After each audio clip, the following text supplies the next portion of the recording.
Saya telah menghadap Duli Amat Mulia Tengku Mahkota Ismail, Pemangku Sultan Johor, pada hari ini 1 Jun 2026.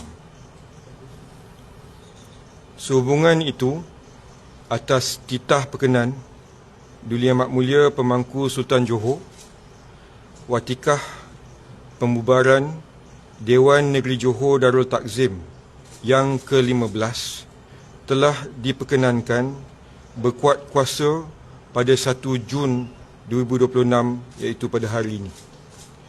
Ini adalah selaras dengan peruntukan Fasal 23 bahagian kedua Undang-Undang Tubuh Kerajaan Johor 1895.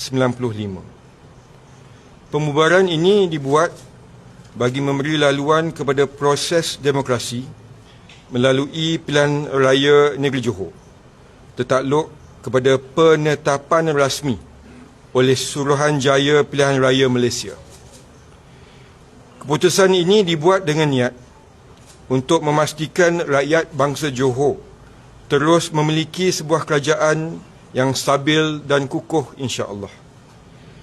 Saya menyuruh kepada semua parti politik, pemimpin dan penyokong agar menghadapi proses demokrasi ini dengan penuh adab, tertib dan berhemah. Sama-samalah kita menjaga keharmonian dan kemuafakatan bangsa Johor.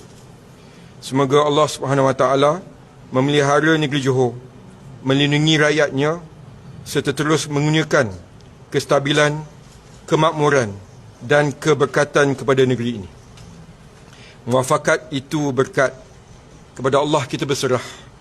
Allah peliharakan Sultan. Sekian, wabillahi taufiq wal hidayah. Wassalamualaikum warahmatullahi wabarakatuh.